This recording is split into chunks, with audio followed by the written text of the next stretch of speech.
And pretty interesting little firearm. This one happens to be mine. Gosh, I bought this thing back in the fall. As you know, if you've been around a while, I'm a fan of the Charter Arms Bulldog. I had one, and I think the first one I bought was like this one in 1981 or somewhere in there. And I've always liked it, and somehow I traded it and I got this classic, as it's called, back not too long ago. And I don't shoot them a lot, but I just like a 44 special, like the 44 of almost any kind, whether it's 44-40, 44 Magnum, 44 special, just a great round. And these are small, about the smallest firearm you can purchase, at least in a revolver. Well, I guess it has to be a revolver, in 44 special. Smith & Wesson has made some really nice ones, but they're just bigger. So, you just can't find a small firearm like this from many companies. And you can see there's no extra meat in that cylinder. And of course, it's not a high pressure round, so, it's not a big problem. And so why was I attracted to this one? Well, I have the Bulldog, the classic, and you've also seen my stainless Bulldog, which is more like this one, but it's a standard exposed hammer and everything. And I saw this, and I didn't know they'd made this. It's pretty cool. I guess it hasn't been out maybe all that long. And I thought, you know what, that is great. That is great. Again, talk about a truck gun or something like that. Again, I'm talking to people that can, legally carry and all that, as you can in most places in this country, at least the free parts of the United States. So it's not a really expensive firearm. They do run, you can get them for under $400, somewhere between $3 and $4, these Charter Arms Bulldogs. And they're pretty well made. They're not a Smith & Wesson, as I've said before, not a Colt or anything like that. But they're not bad. They're not bad. They got a little bit different feel. But now this one, that just reminds me, it had been a while, I've forgotten about this. The only problem with this one was, if you're thinking of it and you look at it, is the trigger really bit the end of my finger in a different sort of way. It was just sharp. It just had a sharp edge on it. And I had a friend of mine who's a gunsmith just work on that a little bit and kind of rounded it off a little bit, so it's a whole lot better now. But I mean, it was really bad. I mean, it's just crazy that would be a part of the design. I can't imagine anybody liking that trigger, because the end of it was just sharp, and then the contour of it really got you, I think. So anyway, and where did I get this? I think I ordered this from Bud's. I buy a lot of firearms at gun shows and gun shops and everything locally, but I occasionally, if it's something I know there's going to not be any difference. So I just thought I'd show you this firearm. I'm not going to spend 40 minutes rambling about it. I'm just going to shoot it a few times and let you know it exists. I didn't know it existed, and so it might be something you would have interest in. I posted a picture on Instagram of some various firearms I had been meaning to get to the other day, and I know someone asked about that. What is that? So like me, a lot of people might not be aware the Bulldog is available in this shrouded hammer, I guess you'd call it, model. Okay, so I have carried this in a jacket pocket, a vest pocket, a vest pocket, and some other places. You don't have that hammer hang-up issue, and it's a 44. Pretty cool. Now, one thing about the Charter Arms, I've got the Federal out here. Let me verify it. I think this is the only round that Federal loads. I shoot a lot of this Federal 44 Special and the Smith & Wessons and the Magnums, and everything. But in the Charter Arms, well, no, how am I going to eat my words? I noticed with one of them, what was this one? It wasn't seating them. The way the bullet design is there, it's very close to not quite fitting fully into the chamber far enough in a Charter Arms. Now right there, it's going, maybe I'm thinking about this other one. Let's lay that one there, it's loaded. Maybe it was or maybe there was a little bit of dirt in it. I don't know, I'm losing my mind, folks. But I know one of them I had out here, the bullet was just contrary, it was just a little too long. Let's shoot the thing, okay? I like it. Let's shoot that 2-liter. Whoa! Coming back after me. Oh, let's smoke some pot over here. That's a pretty good sized pot. Yeehaw! Might take a 44. Uh-oh. Click, I missed him. I guess I kind of wounded that guy.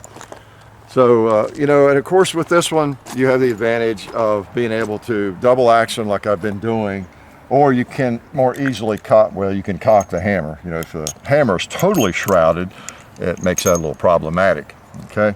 I'm gonna keep shooting this. I don't know, maybe I was dreaming that. No, I wasn't dreaming it. Maybe it was the exposed hammer model. Maybe it's the one Bulldog I have that there's a little bit of an aberration with the chambers in it. I don't know, that's weird. Yeah, I was having problem closing up the cylinder. So yeah, you can cock it. Let me do that. And I don't know if I can hit anything. I haven't shot it a whole lot. Let's try a 2-liter there. Oh, nice trigger. I didn't mean to let that one go quite yet.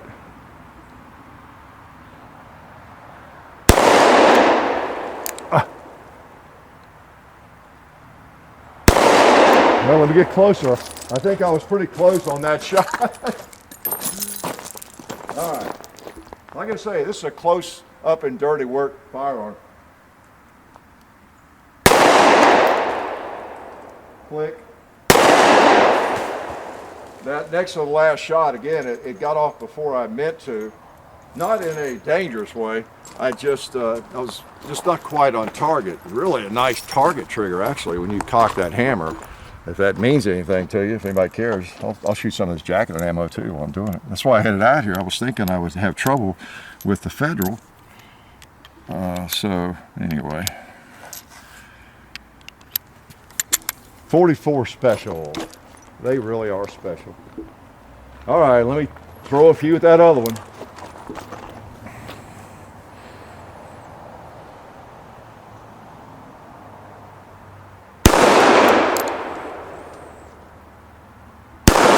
Y'all tell where I'm going? You want to have to get closer. How's this? All right. All right, 2-liter. Take that. Take this, Mr. Gall. I saw that one. There we go. Out of ammo.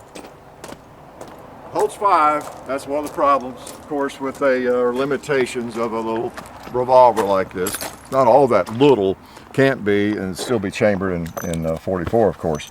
So as you can tell, this is not going to be my favorite long-range firearm, at least for smaller targets. I could probably get to like hit the gong most of the time, but just a neat little firearm that for a defensive firearm, I think it's pretty cool. If you're a revolver person and you're looking for a 44, not many choices out there. 44 special. All right, now I'm not totally lame with it. Like I could pull it out of this holster and let's see, that old cowboy is probably not too safe. Or maybe it is. Where am I going? There we go, going low. Flip. I don't know how many times I hit him. Obviously, I need to practice with it some, right? Some more. If I'm going to shoot at distance. But it's not that kind of gun, really. I have some really nice revolvers if I want to shoot a little bit further away. And they're not even big revolvers. All right, cowboy, I'm going to see where I need to be holding on you.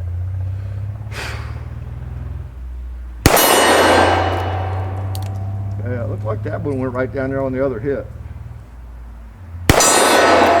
Okay. So I might be trending to the right on my misses. Yeah. In fact, it might shoot a little bit to the right. Let's see if we can hit this orange 2-liter. And that red plate right there. Yeah. So anything at reasonable distances, as far as a defensive firearm, you know, it's not a problem. Not a problem. Not trying to cover for myself. You all know whether we can shoot or not. It's just, you know, firearms are different. Now these are some not gold dots, silver tips, yeah. They even got a couple of HK speed loaders for it, which are not really speed loaders. All right, now these are serious rounds.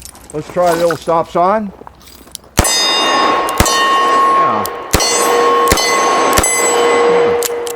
Works fine, works fine. I would just need to get out and put a few thousand rounds through it if I'm going to show off with it. But at any, say, I don't know what we're talking about, 20, 30 feet, you know, this is a very effective little firearm, very effective little cartridge. And there are some nice carry rounds for the 44 Special, in case you didn't know that, okay? You know, hollow points, not that they're magnums, but just nice rounds. And which you would probably carry before you'd carry, you know, just a full metal jacket or anything. Well, in fact, these are nice carry rounds. Would I shoot all of them? The Federal, since they're working in it, are nice rounds. They're lead. I think they're kind of soft lead. They're coated, and they actually a little bit of a hollow point. So kind of a classic carry round in a lot of ways. But now the grips on it, I ordered those from Charter, I think. They're a little bit smaller than the grips that came on it. The grips that came on it were pretty good size. They were at least as big as this, the big rubber grips, like a Hogue or whatever they are. And since this I see as really a kind of a pocket gun, not necessarily a pants pocket, could be, but more of a jacket pocket, vest pocket, larger type pocket. I just wanted a smaller grip on it, and probably would shoot it better at long range with a full-size grip. But this is a nice little kind of a boot grip. You see it just barely covers the frame and everything, and that's what I want on it. Even if it's a little bit harder to shoot well, it's not hard to shoot at close distance. Okay, I mean, it'll do the job. Let's put a few more in it here, take a couple more shots with it. So I don't know what else I can tell you about it. Like I say, they sell for around $400, $350, I think. Been around for a long time. It's a classic firearm, the Bulldog. People kind of like these guns. I'm not the only one. I get a lot of questions about them and about Charter Arms in general. We don't do enough Charter Arms. They make these things, and I think target models with longer barrels, and they make a lot of different firearms, and I'm not aware of their entire line, but they do make some firearms besides these, or just little carry guns. They have some longer barreled handguns, I've noticed. And they make a lot of different models. Let's put him back in the holster. Again, let me emphasize what these little guns are for. I'm gonna walk down here, not too close, but you know, just pull it and shoot.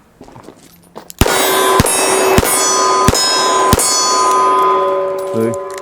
So, you know, if you focus, you know, that's not a bad little group at that distance. You know, just pull and shooting, double action. So, you know, a defensive firearm really is what it is. And it's kind of neat. You know, I have so many really great carry guns, and there's others I probably rank higher than this. But if you're a little bit old school, or you like revolvers, you kind of can appreciate the fact how sometimes you just get in a revolver state of mind, don't you? Yeah, you know what I'm talking about. It's the same way with maybe a 1911.